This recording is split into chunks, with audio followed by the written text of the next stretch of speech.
स्वागत है तुम लोगों का class 10 economics chapter 3 money and credit के ऊपर। तो यार हमारा पहला जो टॉपिक है वो है मनी। बट रुको यार, इससे पहले कि तुम समझो मनी क्या होता है, एक कॉन्सेप्ट है बार्टर सिस्टम, इसे समझ लो। देखो यार, जब मनी नहीं हुआ करता था तब ये बार्टर सिस्टम हुआ करता था, जहाँ यार हम क्या करते थे, सामान के बदले सामान दिया करते थे। सपोज यार मुझे कुछ चाहिए होगा, तुम्हें भी कुछ चाहिए होगा, तो यार क्या करेंगे हम, तुम मुझे दे देना और मैं तुम्हें दे दूंगा अपना सामान, हो गया। यह पैसे है, कोई यूज़ ही नहीं है, देख रहे हो तुम। बट यार बार्टर सिस्टम के अंदर में एक प्रॉब्लम था, डबल कोइंसिडेंस ऑफ वन का। अब ये है क्या, मतलब देखो, अगर मुझे कोई चीज़ बेचना होगा तो तुम्हें भी वो चीज़ खरीदना ही होगा। बट देखो हमेशा ऐसा नहीं होता, ऐसा नहीं है कि मुझे जो चीज़ बेचना है वो तुम्हें चाहिए ही चाहिए। तो इसके वजह से यार प्रॉब्लम हो जाता है बार्टर सिस्टम के अंदर में। और इसी प्रॉब्लम को सॉल्व करने के लिए हमने लाया मनी, जहाँ यार अब हम क्या करेंगे, कोई सामान चाहिए उसके बदले पैसा दे दो और सामान ले लो, सिंपल। बट पहले क्या होता था, सामान के बदले सामान ही देना होता था। तो अब यार सीरियस हो जाओ थोड़ा, एग्जाम पॉइंट ऑफ व्यू से क्वेश्चन देख लो।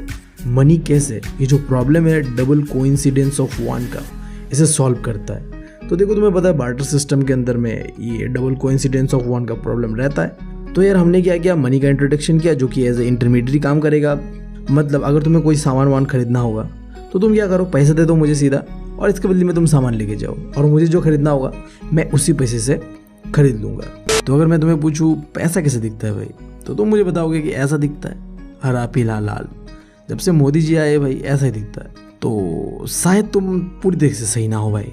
देखो पहले समय पे यार मनी यार गोल्ड और सिल्वर कॉइन्स में दिखता था, बट आज के समय पे जो मॉडर्न मनी है वो यार 3 तरीके का होता है। एक होता है करेंसी, जिसके अंदर में यार कागज़ का जो ये नोट होता है, इसके अलावा जो सिक्के उक्के होते हैं वो भी आ जाता है। उसके बाद दूसरा होता है डिमांड डिपॉजिट। ये बेसिकली क्या होता है, जो हमारा पैसा हम बैंक में जाके जमा करते हैं और जिसे जब हमें चाहिए होगा हम निकाल सकते हैं, इसे हम कहते हैं डिमांड डिपॉजिट। समझ रहे हो ना बात, जब मुझे ज़रूरत है, मैंने जब मेरा डिमांड होगा मैं उसे निकाल लूँगा, तो नाम रख दिया इसलिए डिमांड डिपॉजिट। इसके अलावा तीसरा होता है चेक। अब देखो ये बेसिकली क्या होता है, आरबीआई के द्वारा बैंक्स को एक इंस्ट्रक्शन जारी किया जाता है कि देखो तुम्हें क्या करना है, पैसे को ट्रांसफ़र करना है एक अकाउंट से दूसरे अकाउंट में, इस कागज़ के टुकड़े को देखते हुए, जिसका नाम देंगे हम चेक। जहाँ में तुम्हें 2 चीज़ मिलेगा, पहला उस इंसान का नाम जिसके नाम पे ये चेक इशू है, और दूसरा वो इंसान जिसको ये पैसा ट्रांसफ़र करना है। बस इतना ही है चेक। तो अगर तुम्हारे दिमाग में ये सवाल आ रहा है, चलो यार बार्टर सिस्टम में प्रॉब्लम था और हमने मनी लेके आया उसके बदले, बट मनी को ही क्यों एक्सेप्ट किया जाए, ऐसा क्या चीज़ खास है मनी पे? अच्छा सवाल है यार, तो इसका जवाब भी सुन लो फिर। पहला देखो, मनी को कंट्रोल करता है हमारा गवर्नमेंट, और दूसरा मनी को इशू करता है यानी कि प्रिंट करता है आरबीआई यानी कि सेंट्रल बैंक। अब देखो जब किसी को इतना बड़ा सपोर्ट होना, गवर्नमेंट का भी और सेंट्रल बैंक का भी, तो तुम उस चीज़ को कैसे मना कर सकते हो। इसीलिए इंडिया के अंदर तो भाई ये कानून बना हुआ है कि तुम जो इंडियन करेंसी है इसे तुम मना बिल्कुल नहीं कर सकते। तो ये जो हमारे परचून की दुकान में बैठने वाले अंकल लोग होते हैं ना, जो थोड़ा सा फटा हुआ नोट भी लेने से मना कर देते हैं, भाई उन्हें प्यार से समझाओ, भाई साहब देखो ऐसा है, अगर तुमने इसे नहीं लिया ना तो तुम्हारे ऊपर केस भी बन सकता है। बट यार सही में बताओ तो उन लोगों से बात करे कोई फ़ायदा होगा नहीं, मानने वाले कहाँ है हमारी बात। तो तुम क्या करना है यार, जो तुम्हारे नोट के ऊपर में जो एक सीरियल नंबर होता है ना, वो अगर दिख रहा है तो तुम उसे बैंक में लेके जाके डिपॉजिट कर सकते हो, वो लोग एक्सेप्ट कर लेंगे। अगर वो नंबर नहीं दिख रहा है तब वो तुम्हारे लिए प्रॉब्लम हो सकता है, बट आई गेस ऐसा होगा नहीं। तो यार इस चैप्टर के अंदर में मनी के बारे में बस इतना ही था। अब यार बढ़ते क्रेडिट के ऊपर।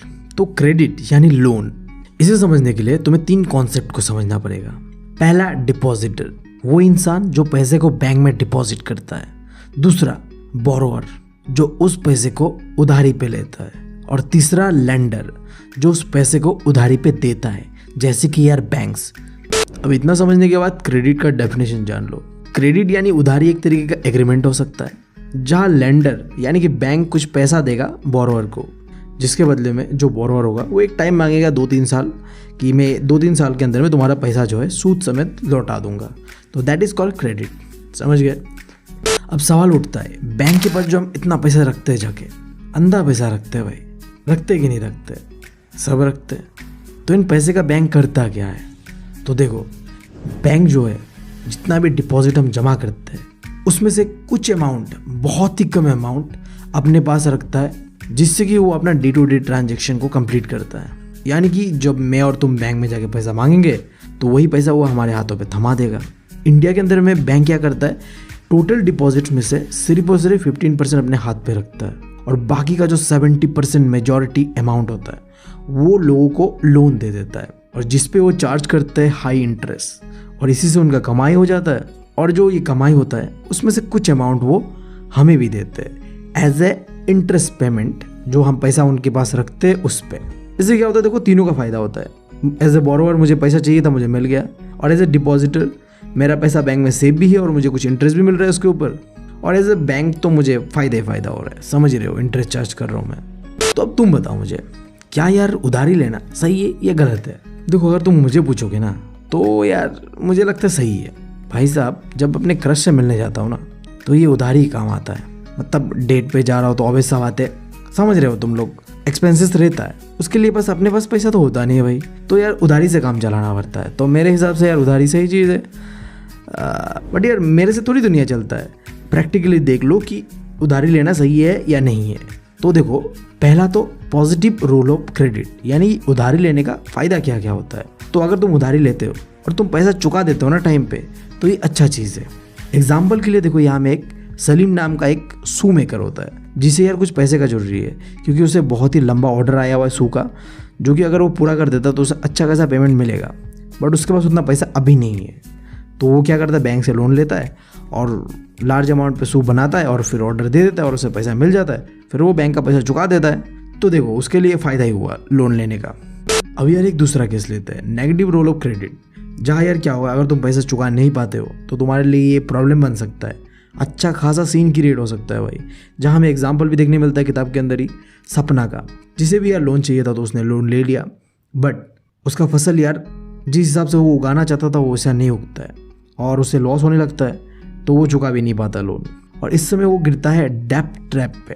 ये इकोनॉमी का एक टर्मोलॉजी है, जिसका मतलब क्या समझो, एक ऐसा सिचुएशन जहाँ तुमने जो उधारी लिया है वो तुम किसी भी तरीके से चुका नहीं पा रहे हो, क्योंकि इंटरेस्ट रेट बहुत हाई है। तुम एक लोन का कर्जा चुकाने के लिए फिर दूसरा लोन ले रहे हो, यहाँ तक कि अपना ज़मीन भी बेच दे रहे हो, फिर भी अपना लोन को तुम कंप्लीट नहीं कर पा रहे हो। मतलब तुम एक फंदे में फंस गए हो भाई, उधारी का फंदा। और जो इंडिया में मैक्सिमम फार्मर सुसाइड करते हैं ना, ये इसी प्रॉब्लम की वजह से करता है। तो दुख की बात है, बट है तो है। बट आई गेस अब तुम्हें समझ में आया होगा कि क्यों फार्मर्स हमारे यहाँ सुसाइड करता है।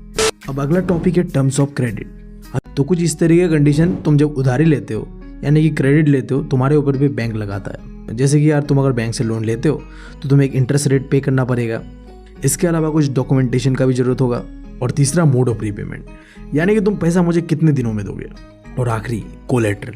इन सबको मिला के कहते हैं हम टर्म्स ऑफ क्रेडिट। अभी कोलेट्रल क्या है? देखो एज ए बोरोवर मैं अगर जा रहा हूँ लोन लेने के लिए तो मुझे कुछ सामान ना गिरवी रखना पड़ता है। तो जो सामान होता है मेरा, उसे मैं कह सकता हूँ एसेट, जैसे कि बिल्डिंग, कार, ज़मीन, कुछ भी कह लो तुम, जिसे मुझे लेंडर यानी बैंक के पास गिरवी रखना होता है। तो अगर मैं बैंक का कर्जा नहीं चुका पाया तो बैंक मेरे सामान को बेच के अपना जो भी हिसाब किताब है वो पक्का कर लेगा। समझ रहे हो बात? अब देखो तुम इतने टेक्निकल टर्म पे मत जाओ, एकदम देसी लैंग्वेज में समझो यार। जब तुम किसी उधारी लेने जाते हो तो तुम्हें कुछ गिरवी रखना होता है, तो उसी को हम कहते हैं अंग्रेजी में कोलेट्रल। साले ये अंग्रेज ना हर चीज़ में हमें कन्फ्यूज ही करके चले जाते हैं, मतलब कुछ आसानी से बता नहीं सकते सालो तुम। अरे बेंचोद पागल है। बना लो चूतिया, हमें ही बना लो चूतिया, हम ही तो है चूतिया। ठीक है, बना लो यार। अब देखो यार, उधारी भी दो तरीके का होता है। अगर तुम बैंक से जाके उधारी लोगे ना तो उसे तुम कह सकते हो फॉर्मल सेक्टर क्रेडिट। वहीं पे अगर तुम अपने हरामी दोस्तों से जाके उधारी लोगे ना तो उसे तुम कह सकते हो इनफॉर्मल सेक्टर क्रेडिट। अब एग्जाम में ना इन दोनों का डिफरेंस पूछा जा सकता है, तो देख लो। जो फॉर्मल सेक्टर क्रेडिट होता है उसे कंट्रोल करता है आरबीआई, जबकि इनफॉर्मल सेक्टर क्रेडिट को कोई कंट्रोल करता नहीं है। इसके वजह से क्या होता है, इनफॉर्मल सेक्टर क्रेडिट में जो इंटरेस्ट रेट होता है वो फिक्स नहीं होता है और वो हाई होता है, और जबकि फॉर्मल सेक्टर पे इंटरेस्ट रेट फिक्स होता है और कम होता है, क्योंकि उसे आरबीआई कंट्रोल करता है। और देखो आरबीआई ऐसा कभी नहीं चाहेगा कि इंटरेस्ट रेट ज़्यादा हो और लोग उस कर्जे को चुका ना पाए और फिर कर्जे पे डूब जाए। बट एक प्रॉब्लम है फॉर्मल सेक्टर के साथ, अगर तुम्हें फॉर्मल लोन चाहिए तो इसके लिए तुम्हें कुछ डॉक्यूमेंटेशन और कोलेट्रल जमा करना पड़ता है, और यही चीज़ तुम्हें इनफॉर्मल सेक्टर पे नहीं करना होता है। आसानी से तुम्हें लोन मिल जाएगा, तुम बस मांगो जाके, भाई साहब हमें लोन दे दीजिए, दे तो देगा भाई, पर इतना इंटरेस्ट रेट चार्ज करेगा ना भाई, तुम्हारे गांडे फट जाएंगे। तो इसीलिए यार जो 90% जो फॉर्मल सेक्टर का लोन होता है ना, वो अमीर लोग ही लेते हैं, क्योंकि उनके पास कोलेट्रल होता है। और गरीबों के पास क्या होता है भाई, कुछ ही नहीं होता है, तो वो फॉर्मल सेक्टर से लोन नहीं ले पाते। तो वो कहा जाता है 85% जो इनफॉर्मल सेक्टर से लोन लिया जाता है वो गरीबों के द्वारा लिया जाता है, क्योंकि वहाँ आसान सा बात है, कोलेट्रल चाहिए नहीं, तुम्हें जाके बस अपना मुंह उठा के मांग लेना है, पैसा मिल जाएगा।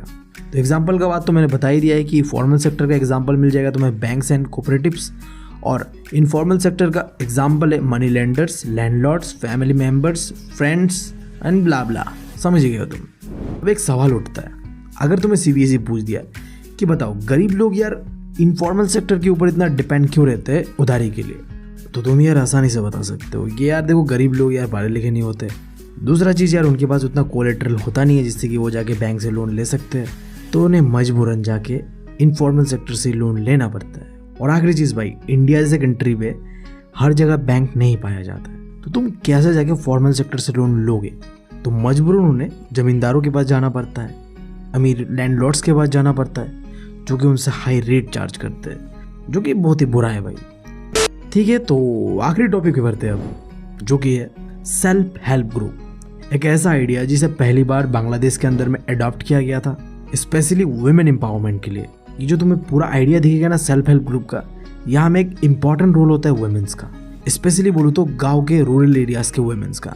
देखो क्या होता है, 15 से लेके 20 मेंबर्स होता है इस ग्रुप में, जो कि आपस में क्या करते हैं, 25 से लेकर 100 रुपीज़ के आसपास हर महीना ही सेव करता है।